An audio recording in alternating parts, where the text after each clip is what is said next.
세상에서는 잘 사용되지 않고 교회에서는 가장 많이 사용되는 말이 있습니다. 요즘에는 교회조차도 많이 사용하고 있는지 약간 의문스럽습니다만 무슨 말일까요? 거룩이라는 말입니다. 내 기억에는 어렸을 때 성탄절 노래에서부터 이 말을 배운 것 같습니다. 고요한 밤, 거룩한 밤. 연습하면서 거룩한 밤이라는 가사를 수백 번 넘게 불렀기 때문에 아마 그때부터 거룩이라는 말을 알게 되지 않았을까. 내가 한 은주만 할 때부터 주일학교를 다닌 기억이 나는데, 그래서 이 거룩이라는 말은 교회 밖에서는 잘 사용하지 않습니다. 영어로는 홀리니스 이런 단어도 종교적인 문장에서나 또는 종교기관들에서만 주로 사용됩니다. 그러고 보면 참 신기합니다. 세상은 이 거룩을 중요시하지 않는 것을 여기서 우리가 알 수 있습니다. 도리어 거룩이라는 것을 불편해하고 싫어하는 게 세상의 속성이라는 걸 알게 됩니다. 거룩이라는 말 자체가 사실은 세상과 구별된 것이다 하는 의미를 가지고 있기 때문입니다. 그러니까 당연히 세상에는 거룩이 없고 또 거룩을 불편해하죠. 구별된 것이니까. 세상이 거룩을 사랑하면 세상이 아마 사라져버리고 말 거예요. 주의 나라가 임하시면 그때는 거룩이, 그때의 세상은 이제 가득하게 될 겁니다. 그래서 거룩은 본래 하나님께 속한 말입니다. 심지어 세상의 다른 종교 문화에서도 거룩이라는 말은 잘 사용하지 않습니다. 혹 사용하면 후대에 교회에서 쓰는 말을 갖다가 자기들로 쓰는 경우가 있지, 그렇지 않고는 교회 외에는 세상의 다른 종교에서도 거룩이란 말을 안 써요. 그 대신에 신성하다 뭐 이런 용어를 사용하지, 여러분 혹시 거룩하다는 말을 사용하는 무당 본 적이 있어요? 가장 신접한 자들인데 거룩하다는 용어를 안 쓰죠. 거룩한 무당은 본 적이 없어요. 대부분 신성하다, 뭐 성스럽다, 뭐 존귀하다 이런 용어를 많이 사용하지요. 그래서 이 거룩하다 하는 말은 한글 성경이 히브리 성경 원문의 코데시 또는 카도시라는 이 말을 번역한 단어로서 우리에게 알려지게 된, 원래부터 우리가 가지고 있던 순 우리말이에요. 거룩은 한자어가 아닙니다. 순 우리말이에요. 그럼 신기하지 않습니까? 그래서 이 말이 어디서부터 기원했는지 알 수가 없고, 이 거룩이라는 말이 우리 민족 가운데 고대로부터 기원돼서 전해진 말이라는 사실이 참 생각할수록 신기하더라고요. 그래서 이 거룩이라는 말은 그 말 자체가 거룩한 말입니다. 아마 우리 민족의 고대 조상 그 시대에 아마 하나님을 섬기고 두려워하던 민족이 아니었는가 하는 생각도 하게 됩니다. 하나님이 세상에 자기 자신을 나타내지 아니하셨더라면 이 세상에는 거룩이라는 말 자체가 존재하지 않았을 거예요. 이 세상에서는 필요가 없는 말이기 때문에. 우리 민족이 이 거룩이다 하는 순우리말을 전래해왔다 하는 사실이 아마 먼 조상 쪽부터 하나님을 두려워하고 또 섬길 줄 알았던 이런 하나님 사상을 가진 민족이다 하는 사실이 말에서 나타나고 있습니다. 하나님께서는 이스라엘 민족을 택하시고 그들을 통해서 온 세상에 하나님의 도를 전하고 가르치도록 사명을 주셨습니다. 모세오경에 하나님께서 자신을 나타내시고 또 선포하실 때마다 반복적으로 선포된 말씀이 여호와 하나님은 거룩하시다. 또 선지자들의 환상 속에서도 하나님과 관련된 이 환상이 펼쳐질 때마다 거룩하다, 거룩하다, 거룩하다 하는 선포가 반복되는 걸 볼 수 있어요. 그리고 이어지는 말씀이 내가 거룩함 같이 나를 섬기는 너희도 거룩할지니라 하는 명령입니다. 놀랍게도 이 거룩은 하나님께 속한 말인데 이 시내산 언약 이후로 하나님은 이스라엘 백성들을 향해서 너희도 거룩할지어다 하는 명령을 하나님이 주신 거예요. 물론 아브라함에게도 하나님이 말씀하신 적이 있습니다. 하나님의 택하신 백성들에게 하나님이 내가 거룩하니 너희도 거룩할지어다. 그래서 거룩한 백성, 제사장 민족 이 칭호가 붙게 된 것은 엄청난 영광입니다. 하나님께만 해당되는 용어를 백성들에게 하나님이 명령하시고 주셨다 하는 사실이에요.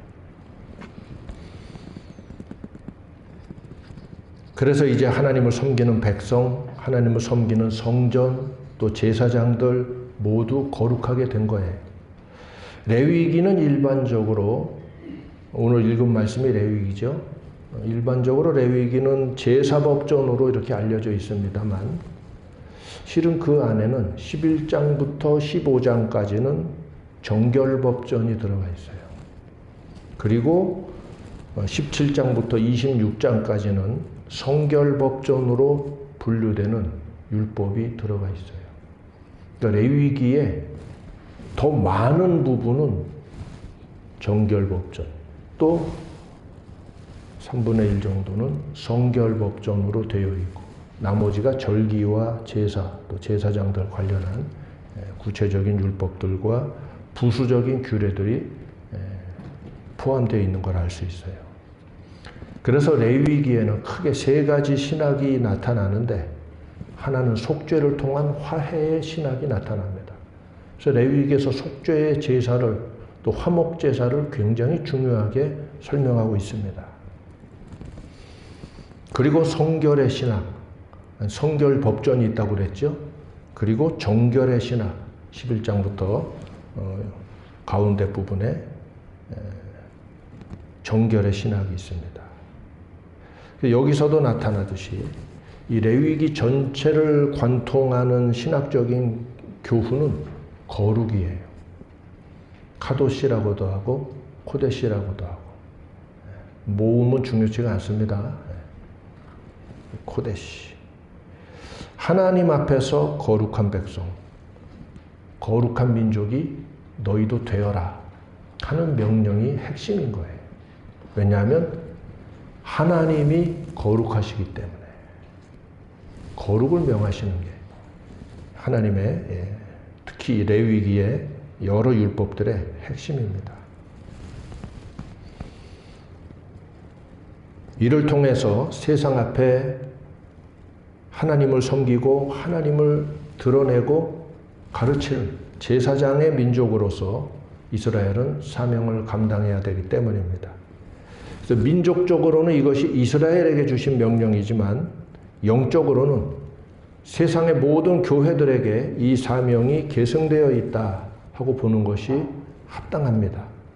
왜냐하면 우리는 세상을 향하여 이 복음을 전하도록 명령을 받았기 때문입니다. 그러므로 여러분, 이스라엘이 이 사명을 위하여 하나님 앞에 먼저 거룩한 백성이 되어야 함같이 교회가 거룩하지 않으면서 세상에 어떻게 복음을 전할 수 있겠습니까? 복음 그 자체, 캐리그마죠. 우리가 사도신경 고백할 때 나오는 복음의 핵심 4가지 메시지. 예수님의 동정녀 탄생과 또 십자가 죽으심과 부활과 재림에 관한 이 핵심 메시지를 우리가 보통 복음, 또 캐리그마라고 하는데 캐리그마는 만능이 아니에요. 즉 복음은 만능이 아닙니다. 복음은 마치 죽은 자동차에 생명을 불어넣는 배터리와 같아요. 차가 죽었어요. 그래서 연료도 있는데 차가 죽었어요. 뭐가 없을까요? 배터리가 나간 거예요. 그래서 이 생명의 배터리를 갖다가 자동차에 장착하면 마침내 전기가 돌고 연료조차도 전기를 통해서 시동을 걸고 그 연료가 움직이면 바퀴는 굴릴 수 있지만 차의 모든 기능을 작동하게 하는 건 다시 전기로 수렴돼야 됩니다. 거기서 다시 또 나와야 돼요. 마치 죽은 차를 살리는 배터리처럼 예수 십자가의 복음은 생명의 원동력과 같아요. 그래서 여러분, 사람을 구원하는 것은 십자가 복음이니까 배터리만 가지고 나가서 뭔가를 하면 이제 바퀴도 굴러가고 다 가는 겁니까? 자동차가 다 있어야 될 거 아니에요. 마치 사람들이 이 복음 자체가 만능인 것처럼 이야기하고 복음만 가지고 신앙생활을 하려다 보면 처음에 은혜 받고 예수님 영접했을 때 뭔가 기쁘고 활력도 나고 하는 것 같은데 시간이 지나갈수록 이게 뭔가 하는 걸 알게 될 거예요. 배터리만 가지고는 생각해봐요. 운동장에 배터리 들고 뛰어나간 놈이 있어. 왜? 자동차를 이제 써야 되니까. 배터리는 만충전돼가지고 뭐 초록색 불이 반짝반짝 하는데 2시간 뒤 그 사람은 뭐하고 있을까요? 여전히 충만한 배터리를 들고 운동장에 햇볕을 맞으며 서 있겠죠. 복음이라는 것 자체가 복음 자체만으로는 완성될 수 없어요. 그래서 하나님은 예수님을 보내시기 이전에 세례 요한을 먼저 이스라엘 민족 가운데 보내셔서 하나님의 율법으로 말미암아 먼저 죄인들을 회개케 하는 세례를 선포하게 하셨어요. 왕이 오실 길을 예비해야 될 거 아니에요. 이처럼 우리가 복음을 전하도록 명령을 받은 우리로서는 먼저 준비되어야 하는 것이 거룩한 백성으로서 하나님 앞에 서 있어야 된다. 복음 자체가 인간을 죄에서 구원하고 죽은 영혼을 살리는 핵심이요 생명의 메시지이지만 그게 알파와 오메가가 아니다 하는 사실을 명심해라. 세례 요한이 오지 않았으면 예수님이 오셔서 하실 일이 굉장히 많았을 거예요. 그러나 주님은 오셔서 복음만 증거하시고 십자가 사역만 하셨으면 됐어요. 하나님 나라 천국을 이야기하시고 율법에 대한 정신, 하나님에 대한 경외심을 다시 일깨우고 정신을 차리게 하는 건 세례 요한의 사역이었어요. 세례 요한이 안 왔으면 예수님이 그거 다 하셨어야 된다니까. 그러나 그럴 리가 없죠. 이는 하나님이 정하신 순서를 따라 이루어져야 하는 구속 사역이었기 때문에 오늘 교회가 복음을 이해하고 복음을 받아들인 성도들이 인생을 살아가고 교회 생활을 해나가는 모든 믿음의 삶에 있어서 제대로 이해를 해야 돼요. 배터리가 가장 중요하지만 그거 갖고 설악산도 가고 부산도 가고 할 수가 없다. 죽은 차가 있어야 된다. 죽은 차지만 나머지가 다 온전하게 갖춰져 있어야 된다. 바퀴는 껴 있어야 되고 제자리에 붙어 있어야 되고 그걸 감당하는 역할을 하는 것이 하나님의 율법의 말씀, 하나님의 가치들과 올바른 정신들로 살려는 사람이 아무리 정신 차려도 그 영혼은 구원받지 않아요. 인간의 영혼은 죄로 말미암아 죽어있기 때문이에요. 예수님이 오셔서 그 죄값을 그래서 이 레위기의 속죄에 대한 이 율법이 먼저 나오는 거예요. 정결을 이야기하기 전에. 순서대로 잘 되어 있어요. 그러나 자 오늘 그래서 이렇게 우리가 주목해야 될 부분은 앞에는 속죄에 대한 중요한 법전이 나타나고 제사 법전이 나오고 그 다음에 정결 법전이 나타나는데 성결 법전 앞에 나오는 정결 법전에 관한 이야기가 오늘 읽은 말씀입니다. 여기서 중요한 것이 부정한 것과 정결한 것 이 단어가 계속 반복된 것이죠. 이것은 부정하니 너희가 먹지 말 것이고 이렇게 행하는 것은 부정하니 너희가 이렇게 할 것이고 부정한 것을 금하고 부정한 일을 맞닥뜨렸을 때 어떻게 조치해야 되는지 그래서 어떤 상태로 가야 되는가? 정결한 상태. 부정과 정에 대한 거예요. 부정이라는 말은 타메라는 히브리 단어고 정결하다 하는 건 타헤르, 타호르, 토헤르 이렇게 모음은 계속 바뀐다고 그랬죠. 용도에 따라서. 원래 어원은 타헤르. 타메냐, 타헤르냐. 이걸 구분하는 거예요. 부정한 것이냐, 정결한 것이냐. 그래서 이 정한 것과 부정한 것에 대한 세부적인 규정, 또 이런 구분들이 나타납니다. 이런 세밀한 구분을 통해서 정결한 것과 부정에 대한 이해를 하도록 하는 거예요. 지난주에도 이야기했지만 구체적이고 세밀한 또 정확한 규정들, 율법들은 이걸 통해서 그 근원을 이루는 가장 정확한 개념을 이해하게 하고 그걸 실천해 나갈 수 있게 하는 거지요. 이 이해가 없이 규정을 듣고 그거를 지키고 나가려고 하는 거는 그걸 율법주의라고 하는 거예요. 규정주의가 되겠죠. 말을 바꿔서는. 그죠? 규정주의. 개념을 이해하고 그 개념을 만드신 하나님을 우러러보고 경외하고 그 뜻 아래에서 그 개념을 따라 그 규정을 지켜나가면 제대로 율법을 이해하는 거. 이건 율법주의가 아니에요. 그래서 이 세부적인 규정이 나왔다는 건 중요한 개념을 하나님이 가르쳐 주시고 그걸 실천하도록 명령하시는 거구나. 이 사실을 깨달아서 여기에 도달해야죠. 신약시대의 율법주의자들 우리가 이야기하는 것은 그렇게 되지를 못하고 여기서 배워서 이게 써 있으니까 이래야 되고 이걸 하려면 어떻게 해야 되지? 여기서 나가는 거예요.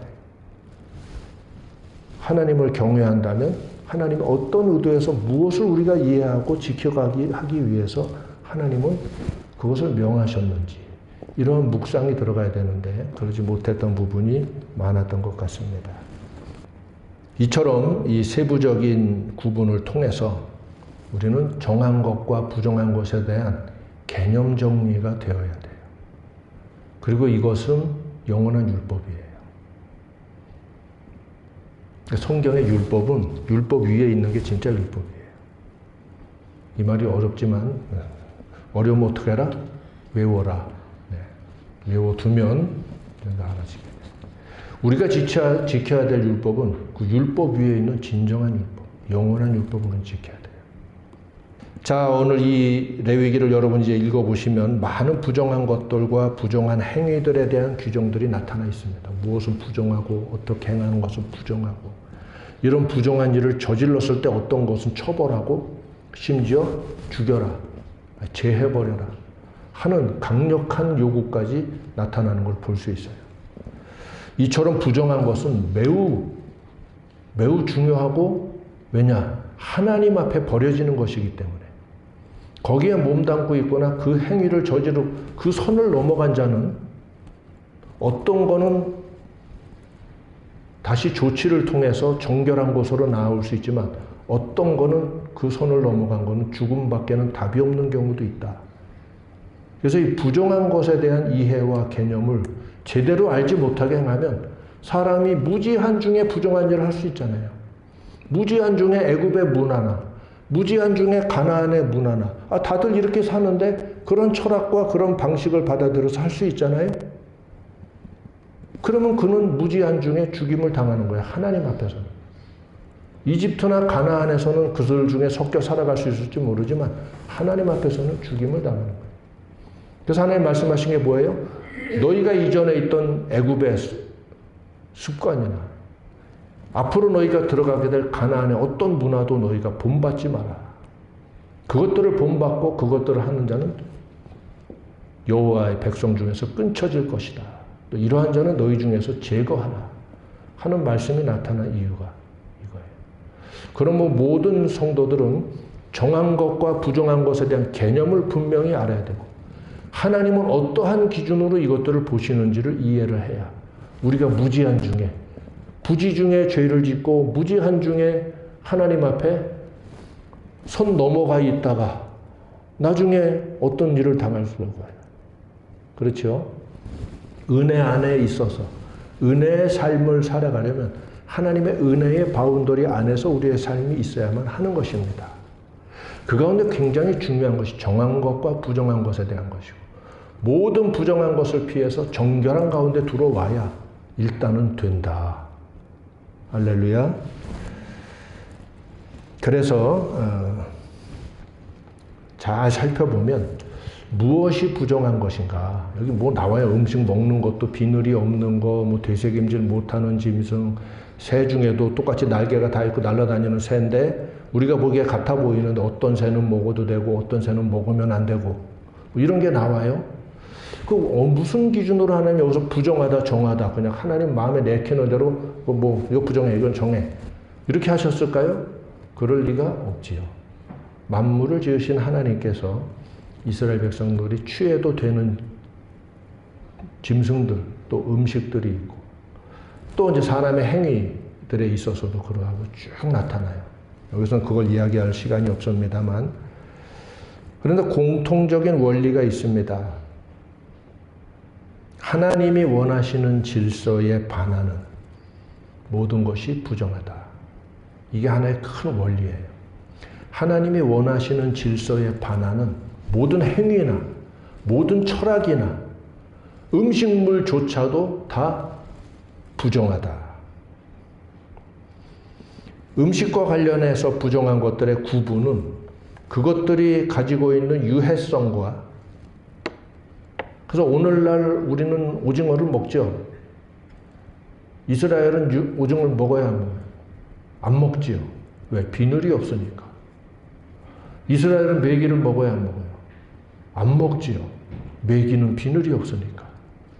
그래서 개발한 게 뭐예요? 메기에다 비늘을 하나 붙이자. 그래서 메기에 비늘 하나 붙어있는 고기가 뭐예요? 향어예요, 향어.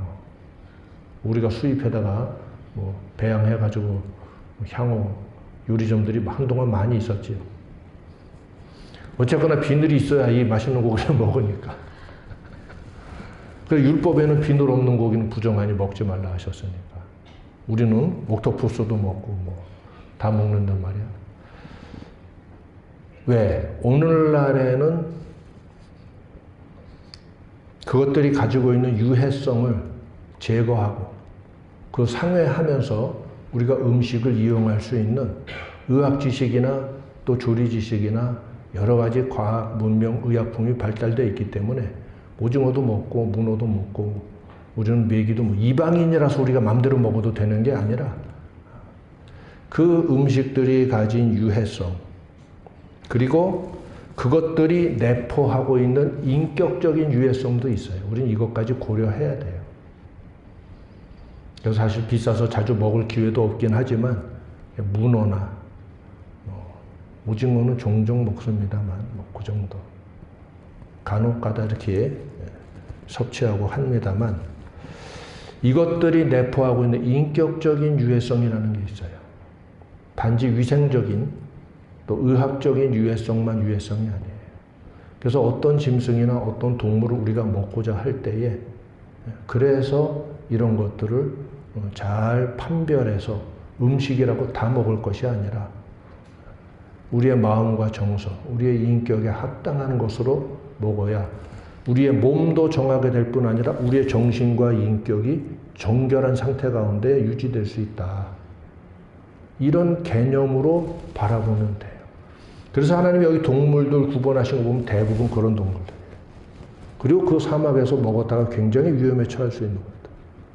나는 어렸을 때 돼지고기를 굉장히 좋아했지만 요즘은 체질이 바뀌어서 제가 가급적 특별한 거 외에는 잘 안 먹는 이유가 문제 몸에서 잘 면역이 달라져서 그런지 잘 안 받더라고요. 그런데 사막에서 하나님은 돼지나 이런 반추동물이 아닌 되새김질을 하지 않는 동물들은 먹지 말라고 명령하셨어요. 아마 어떤 분명히 문제가 있었을 거라. 그리고 그 시대는 병원도 없잖아요.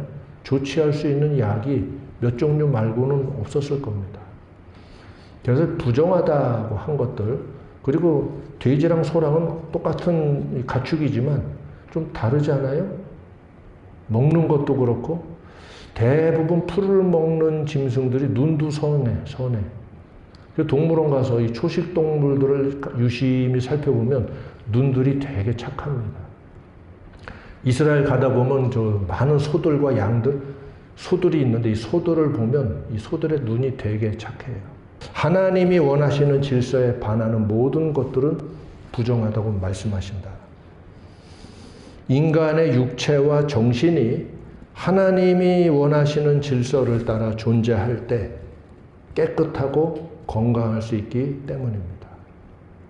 우리의 몸이 하나님께서 원하시는 질서, 하나님이 창조하신 질서를 따라 몸이 관리되고 유지될 때 정신과 건강이 깨끗해질 수 있어요.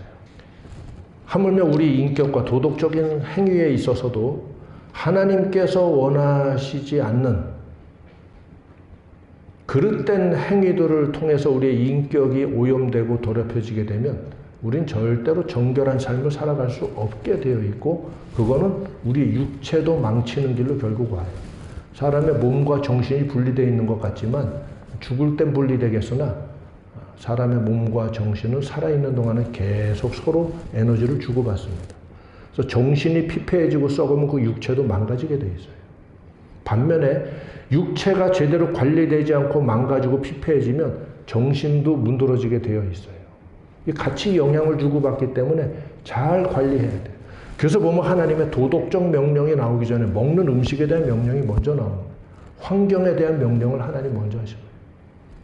정결이라는 거가 하나님이 음식에서부터 시작해서 모든 환경과 그 다음에 행위에 이르기까지 또 종교적인 영역까지 망라해서 말씀한 것이 이게 다 하나로 연관되어 있다.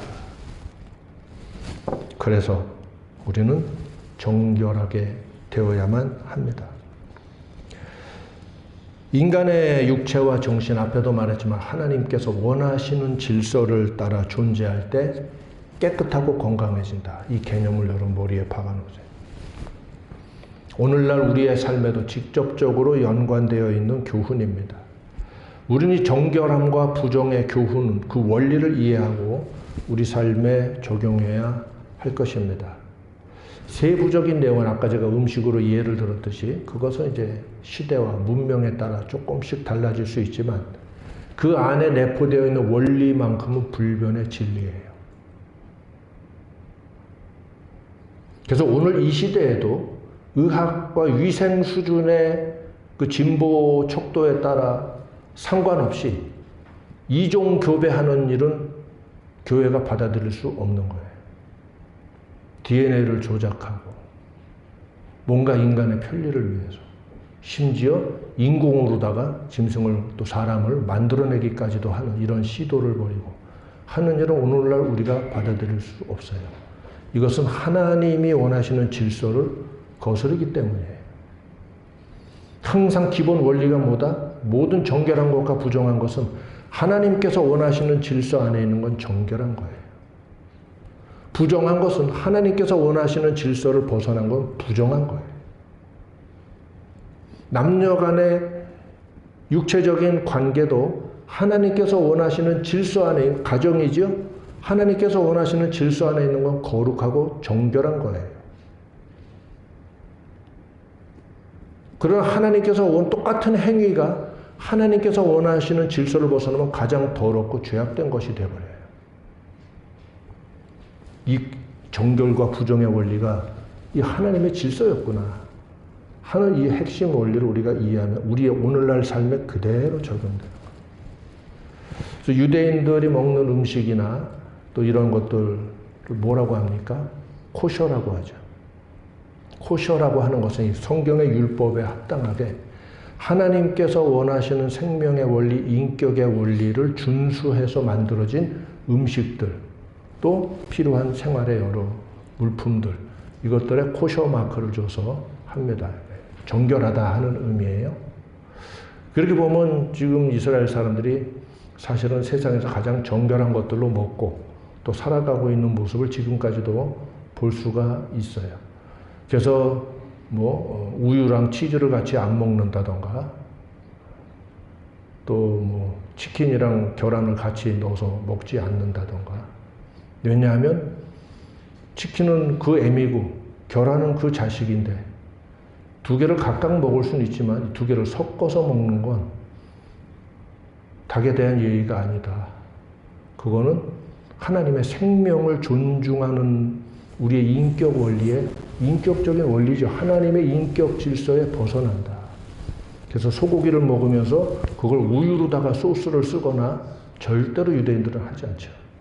그래서 소고기에 뭐 치즈를 올려서 녹여 먹는 뭐 속해 가면 그런 요리 있죠. 뭐 버터 뭐야 그 무슨 레스토랑이라고 있더라고. 소고기를 버터에, 그 기버터에 그 얼마나 맛있겠어요? 유대인들은 절대 안 먹습니다. 버터는 저주로 만든 건데, 애기가, 소의 자녀들이, 그리고 이걸 소고기로, 이건 있을 수가 없다. 자, 이런 식의, 이건 하나님의 인격의 질서에 어긋나는 것들을 유대인들은 다 철저히 금하는데, 그들의 방식을 존중합니다. 굉장히 훌륭하다고 여깁니다. 단지 이것은 위생 개념을 넘어서서 이것은 하나님의 이 인격의 질서, 하나님의 생명의 질서에 합당하게 하고자 하는 거거든. 이 근원이 어디냐면 이 레위기의 이 정결법전입니다. 여러분, 우리가 행하는 이 모든 것들이 하나님의 질서에 합당하면 가장 정결하고 거룩한 거예요. 그러나 그 질서를 벗어나면 똑같은 행위를 할지라도 범죄가 되고 하나님 앞에 버림받는 일이 될 수도 있어요. 이 개념을 이해해요. 그러므로 여러분, 우리는 정결해야 됩니다. 정결하지 않으면 뭐가 문제입니까? 거룩에 참여할 수가 없어요. 아까 제일 처음에 말한 게 거룩이라는 말이죠. 여러분, 성령을 헬라어 원문에 뭐라고 기록하고 있습니까? 하기오스 푸뉴마 하고 하죠. 하기오스라 하는 말은 거룩하다 하는 말이에요. 헬라어로서 거룩하다. 푸뉴마 하면은 영이지요. 거룩한 영. 아마 이걸 히브리 성경 그대로라면 카도시 루아흐 아마 이렇게 됐을 거예요. 루아흐 카도시 이렇게 했을 거예요. 거룩한 영, 성령입니다. 그래서 그분은 어떤 영이십니까? 거룩한 영이십니다. 거룩이라는 말은 종교적 개념이고 신적인 개념이라고 한다면 정결이라고 하는 건 우리의 인격과 삶에서 지켜나가야 하는 실존적 개념이다. 요거 단어의 개념의 차이를 이해하시겠습니까? 그래, 우리가 도달해야 되는 목표, 우리가 받은 명령은 뭐예요? 거룩하라. 할렐루야. 너희는 거룩하라. 거룩한 백성으로 부름받았다. 그럼 거기에 이르기 위해서 우리가 정결해야 거룩에 이룰 수 있다. 왜? 거룩은 종교적인 개념, 신적인 개념인데 거룩의 세계는 하나님의 세계, 신적인 세계인데 우리가 거기에 이르기 위해서는 정결해야만, 실존적인 개념인 정결, 육체적인 정결, 정신적인 정결, 삶의 모든 행실의 정결을 통해서 거룩에 이르게 된다. 이 개념을 이해해야 돼. 실존적 개념, 그거는 정결이었구나. 그래서 정결법전. 그 뒤에 나온 게 무슨 법전이라 했어요? 성결법전이라고 했죠.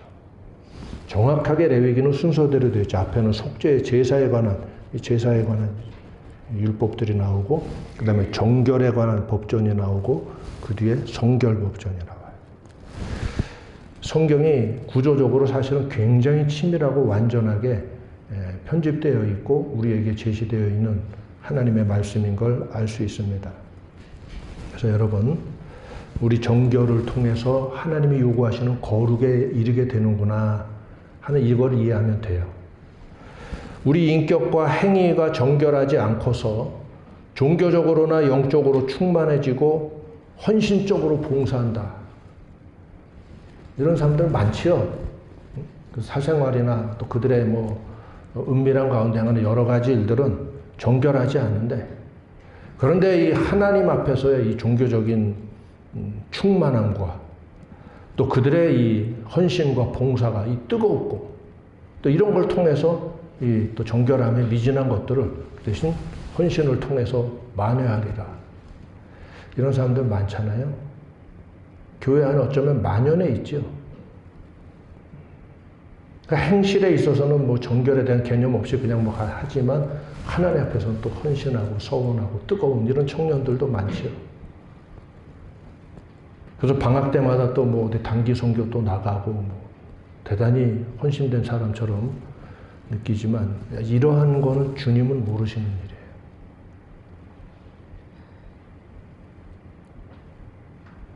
주님은 모르시는 일이에요. 마태복음 7장 22절. 내가 너희를 도무지 알지 못하니 불법을 행한 자들은 내게서 떠나가라 하리라. 주님은 모르시네. 뭐 이렇게 하지만 또 이렇게 헌신도 하고 선교지에 가서 열심도 내고 뭐 찬양으로 또 사역을 하고 하지만 주님은 모르시는 일을 본인들은 하고 있다니까. 명심해라.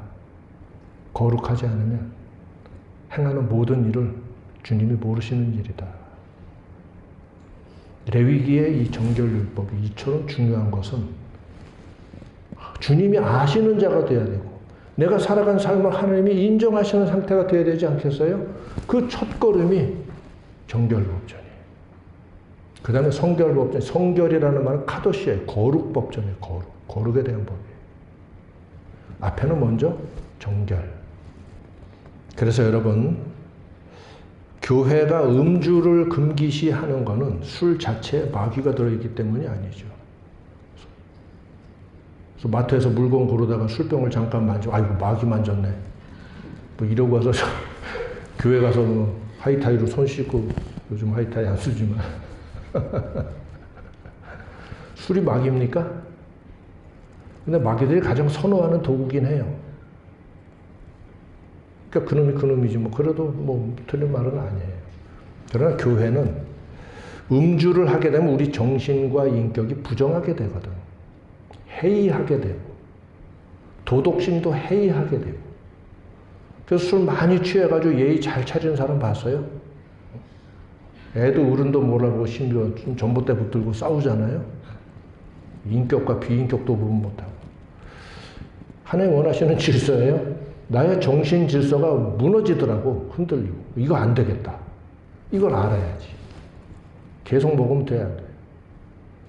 그리고 우리 신체에 하나님이 원하시는 질서가 알코올이 들어가면 변형됩니다. 그건 여러분 과학적으로도 알 수 있고 궁금하면 먹어봐 이 말을 하지는 못하겠어요. 그러나 굳이 실험해보지 마세요. 좋지 않아요. 반드시 이 인간의 이 모든 생체 리듬에 악영향을 끼쳐 하나님 질서가 깨진다. 그래서 교회는 특별한 일 외에는 또 문화권에 따라 음식으로 조금씩 사용하는 것 외에는 우리가 음주 자체를 목적으로 즐기는 건 교회는 금한다. 부정하게 될 소지가 많고 그리고 이 길로 들어갔다가 돌아오지 못한 자가 수도 없이 많기 때문에 교회는 아예 우리의 전통으로서 금주를 지키는 거예요. 그렇다고 음식에 포도주를 넣어야 뭐 소스가 완성, 그런 경우 있죠. 그때는 음식에 마귀를 넣었네. 이런 개념이 아니라고 내가 설명을 해주는 거예요. 알겠습니까? 그러면 예수님이 제자들과 포도주를 마신 건 뭐 어떻게 되라고? 이제 이해하시겠죠? 그래서 우리는 교회 전통으로서 우리는 우리의 정결을 지키기 위해서 정신적인, 신체적인 또 우리의 삶의 정결, 문화적인 정결을 지키기 위해서 우리는 음주 문화를 거부한다. 모든 것이 내게 가하나 모든 것이 내게 유익한 것은 아니다. 사도 바울이 분명히 말씀했어요. 그래서 우리는 전통으로서 배격한다. 그래서 교회는 술 안 먹는 거예요. 이 이야기를 하는 건 그 외에 많은 것들을 이 원리에서 바라봐야 된다 하는 얘기입니다. 음행도 마찬가지입니다. 성적인 음행은 우리 육체뿐만 아니라 우리의 인격적 정절을 파괴합니다. 그 정신의 이 정결이라는 게 있는데 이 정신과 인격의 정절이 파괴돼요. 잠언에도 말씀했습니다. 남자가 여자가 함께한 자취는 물 위에 배가 지나간 자취와 같아서 누가 알겠느냐? 아무도 모르지. 두 남녀가 무슨 짓을 하고 입 씻고 나왔는지 아무도 모르지. 물 위에 배가 지나간 것 같아서 누가 알겠느냐? 그 행위 자체는 물 위에 배가 지나간 것처럼 아무 시간이 지나가면 흔적이 남지 않을 수 있겠으나 인격과 정신에 새겨진 그 사건은 거의 평생에 영향을 끼치게 된다. 그리고 가장 중요한 거, 하나님이 보시기에 이미 질서의 선을 넘어버린 것이다 하는 거예요. 그러나 하나님을 알지 못할 때 행한 죄는 오늘 말씀을 듣고 회개하면 용서받고 다시 하나님 앞에 설 수 있는 기회를 주시겠거니와 말씀을 가지고서 짐짓 범죄한 자, 고의로 범죄한 자들은 다시 회개케 할 수 없다 하는 무서운 말씀이 성경에 있는 이유도 하나님의 인격, 하나님이 창조하신 인간의 정신과 인격은 그게 사라지지 않아. 그 잠언 말씀 읽고 엉뚱한 생각들 하면 안 돼. 다윗이 지은 죄가 사라졌습니까? 하나님이 용서는 해주셨으나 그 죄의 여파는 그 뒤로 계속 이어내려가는 걸 볼 수 있잖아요. 결국 이스라엘 왕국이 종말을 맞게 되는 데까지 이르게 됩니다. 이렇게 우리의 육체와 인격의 정결, 이것을 파괴하는 일은 우리가 금해야 돼요. 만일 실수를 범했다면 즉시로 회개하고 하나님 앞에 나와 죄를 씻고 온전한 길을 다시 얻어서 최소화해야 되겠죠. 그 나머지는 내가 감당할 각오를 가지고 하나님 앞에 회개하는 거예요. 회개했다고 이제 없었던 것처럼 딱 난 다시 뉴, 새롭게 나는 됐습니다. 예수 믿기 전에는 한 번 기회를 주시지만 믿는 자가 범죄할 때는 하나님이 경중에 따라 어떤 건 용서받을 수 있게 하는 용서해 주시지만 그렇다고 그 죄로 말미암은 여파는 하나님이 감해 주시지 않는다. 다 지고 살 생각해라. 그래도 내가 용서받고 살아야 되겠습니다. 이렇게 나오는 거지. 그래서 죄 짓고 나온 놈이 하나님 앞에 회개했다고 건방 떨고 거만 떠는 놈들 종종 보게 되는데 참 뭐라 말할 수가 없어요. 맞습니다.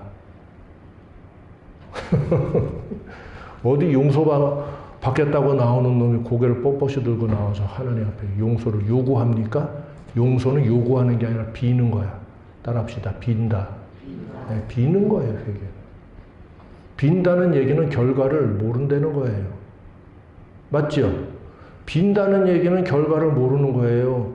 요구하는 건 결과값이 정해져 있으니까 요구하는 거 아니야. 내가 회개하면 용서해 준다 그랬잖아. 용서는 요구하는 게 아니라 비는 거예요.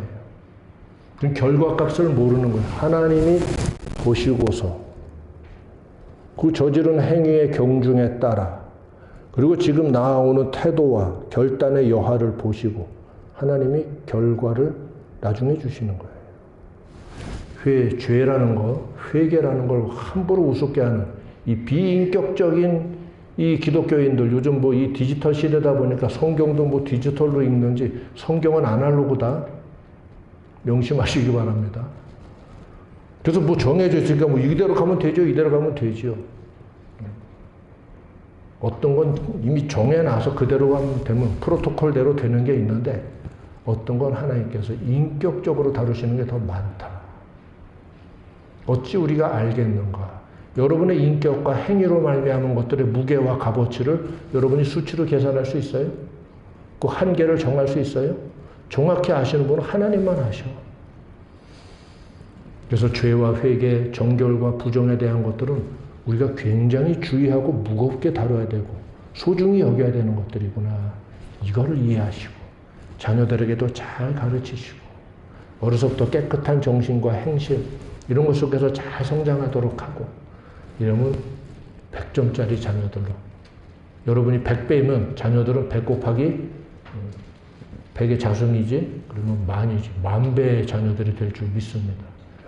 이렇게 우리가 정결하지 않으면 거룩하게 될 수 없기 때문에 낭패다. 그래서 이 정결의 과정을 무시하고 하나님의 신적인 능력으로 성령이죠. 신적인 능력으로 거룩에 이른다. 사기예요. 강단에 와서 예수 복음 들고 사기치는 목사들 많은데 충분한 심사숙고 없이 성경을 읽고 사역지에 들어가서 사역이 잘 되니까 깊은 연구 없이 그냥 젊었을 때 하던 말을 계속 되풀이돼서 하다 보니까 여기까지 이르게 된 유명 인사들이 꽤 있어요. 정결의 단계 없이 건너뛰어서 거룩에 이르지 말아요. 이걸 무시하고 너희가 어쨌든지 성령의 충만함을 받으면 거룩하게 된다. 하나님의 영을 충만히 받으면 거룩하게 된다. 너희들이 다 성령을 충만히 구하라. 이 시간에 성령을 충만히 구하십시오. 어디서 많이 듣던 메시지지. 그리고 뭐 회개할 것 있으면 하십시오. 그러면 하나님이 거룩하게 하십니다. 그랬더니 뭐가 막 오는 것 같고 방언도 터지고 한단 말이에요. 이제 성령 충만 받으면 뭐 만능인 것처럼. 아까 내가 복음 빼돌이라고 그랬죠. 이번에 또 성령 충만 받아갖고 와서. 그래서 엔진 하나 구해왔어. 또 마당에 가서 이제 부산 갈 때라고 엔진 구해서 딱 앉아있어. 3시간 후. 여전히 엔진과 함께 운동장에 앉아있다. 그거죠. 영원히 부산은 못 가죠. 성령 받으면 중간 단계 건너뛰고 거룩하면 하나님의 명령이다. 그 다음에 사역자가 되는 거야. 이 구도 아니에요. 그다음 교회들이 가르친 구도가 이거예요. 개판인데 오늘 회개하고 예수 믿고 그 다음에 성령 충만 받아서 성령의 권능과 사명을 받아서 사역자가 된다. 이 중간은 아몰랑. 알아서 해. 잘하면 좋고. 중요한 건 이거야. 이 구도가 한국교회에 상당히 많이 지배해 왔었어요. 그래 구약은 불편하잖아. 그러니까 복음 예수로 충분합니다. 복음으로 충분합니다. 이게 어디서 나왔는데? 신약을 기록한 사도 바울이 구약 학자야. 지금 말로 하면 예수님이 성경을 가르쳤는데 예수님이 가르치신 성경이 전부 다 구약 성경이야. 여러분 예수님이 신약 성경 가르치셨어요? 애기들은 아마 네 할 거예요. 여러분은 애기가 아니잖아요. 예수님이 신약 성경 가르쳤어요? 예수님이 가르치신 걸 기록해 놓은 게 복음서지요. 그럼 주님이 어떤 성경 가르쳤어요? 구약 성경 가르친 거야. 왜 이게 불편해? 이게 거북해? 그럼 뭔가 무식하면 앉아서 진리를 구하고 탐구하는 학생이 되어야지. 왜 함부로 사역자들이 돼가지고 알지도 못한 소리를 함부로 떠드냐 말이야. 구약의 율법은 가장 은혜로운 복음입니다. 가장 뜨거운 생명의 샘과 같아요. 이거 생명의 생명수의 우물과 같습니다. 여기서 길어서 예수님의 백성들, 그 시대들의 사람들에게 하나님 나라 복음을 말씀하셨어요. 선지자들이 이 말씀을 선포한 것이고 사도 바울이 이것을 이제 제대로 이해할 수 있게 복음의 버전으로 만든 것이 가르치고 기록한 것이 많은 서신서들이에요. 그래서 여러분 정결을 통해서 거룩에 이른다. 정결은 무시하고 사는데 여기 있는 놈이 성령 받아서 성령의 힘으로 거룩에 이른다? 사기예요. 내가 그 말을 검증하려고 이 나이 먹도록 인간의 삶에 대해서 연구를 많이 하고 주시를 해봤어. 그래서 나는 인간들을 많이 지켜봤어요. 무섭지. 이런 자가 어디선가 누군가를 지켜보고 있었다면서요. 왜 인간은 하루 이틀에 그 삶을 알 수가 없거든. 그런데 건너뛰어서 거룩에 이른 자를 내가 본 적 없어.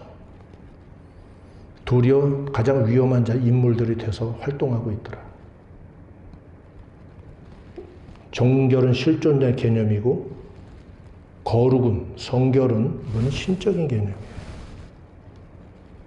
그래서 하나님 우리에게 정결을 요구하신 건 이걸 통해서 이 땅의 인간이 하나님 요구하시는 거룩에 이르게 되기 때문에 이게 온전한 성결입니다.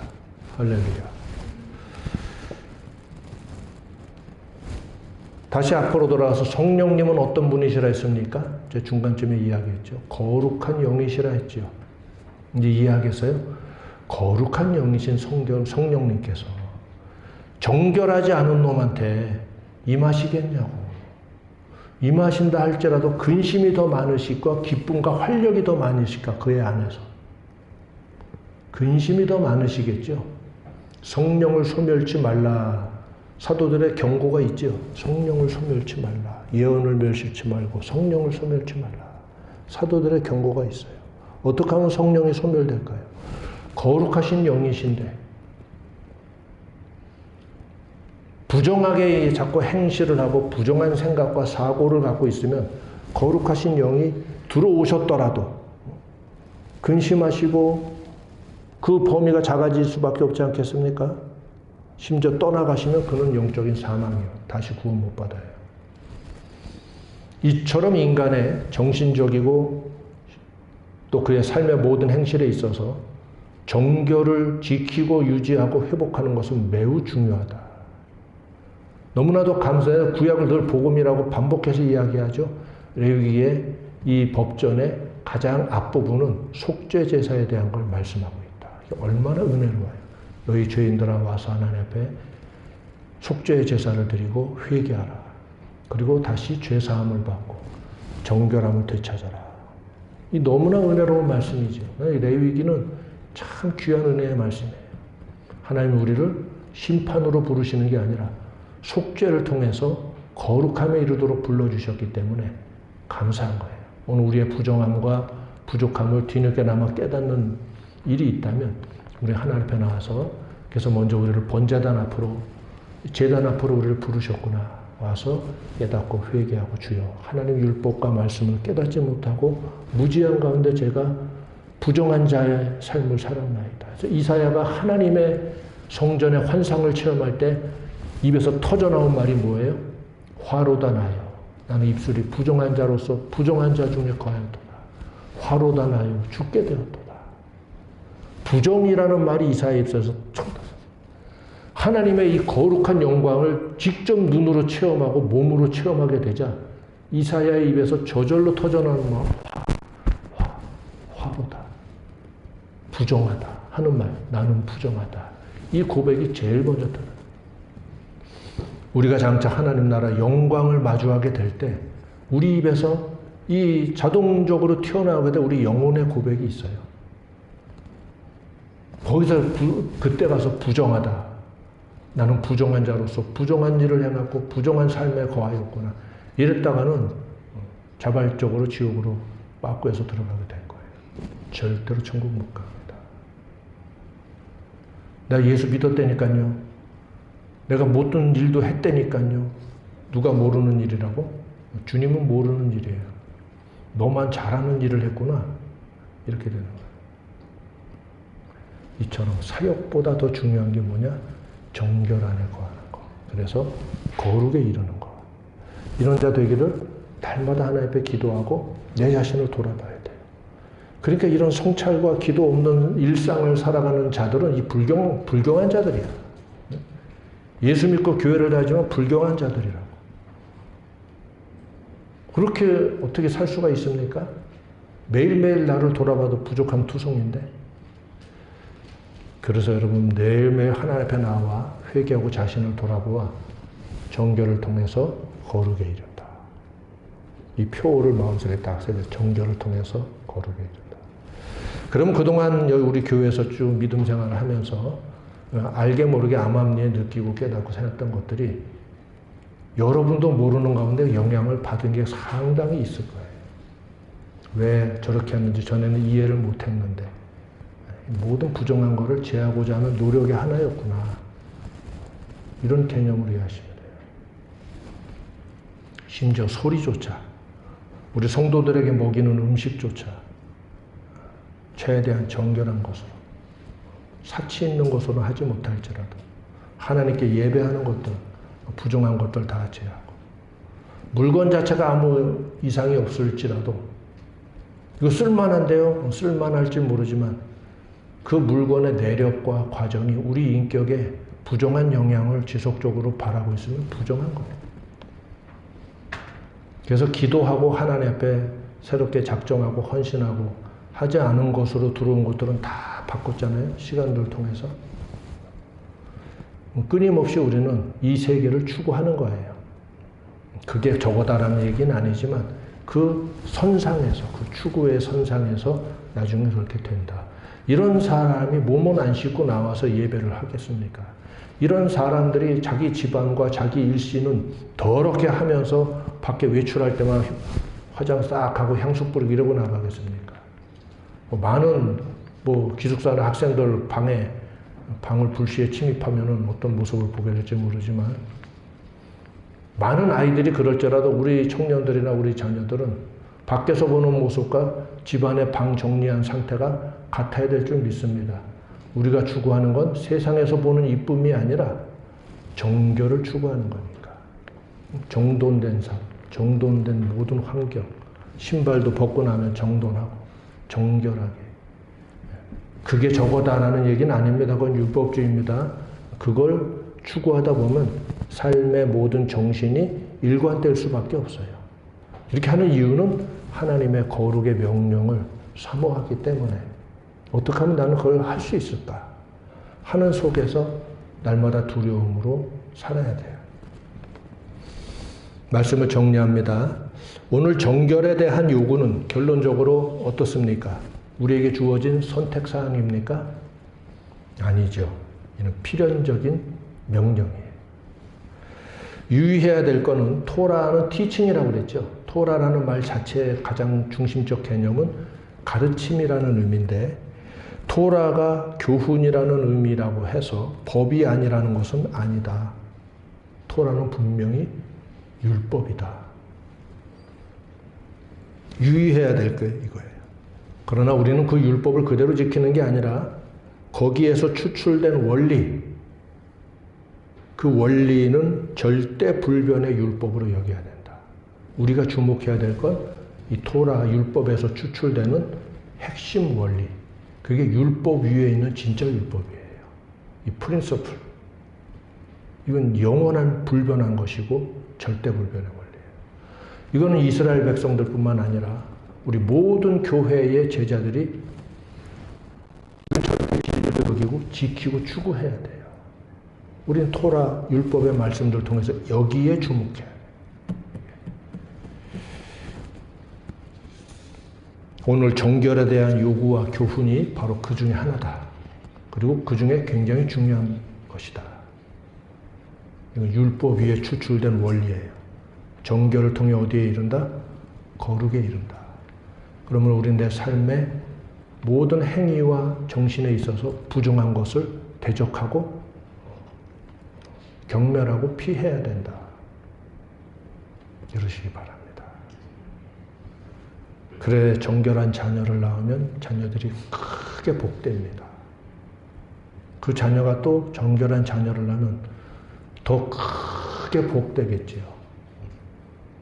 제곱근이에요. 난 제곱이에요. 다 제곱. 이런 가문들이 만들어질 것을 꿈꾸고 그렇게 기도하시면 좋은 일이 있을 줄 믿습니다. 오늘 20절, 17절에 하나님이 또 반복해 말씀하십니다. 너희는 스스로 깨끗해 하여 거룩할지어다. 나는 너희 하나님 여호와니라. 너희는 스스로 깨끗해 하여 거룩할지어다. 나는 너희 하나님 여호와니라. 20절, 17절에 말씀했어요. 거룩은 하나님이 주시는 건데 우리가 스스로 할 수 있는 일은 정결하게 하는 것. 스스로 깨끗하게 할 수 있는 것. 이건 우리의 몫입니다. 오늘날 이 혼돈과 오욕의 시대에 정결한 제자들로서 거룩함에 이르고 또 이 거룩하신 하나님 앞에서 항상 살아가게 되시기를 주님의 이름으로 축복합니다.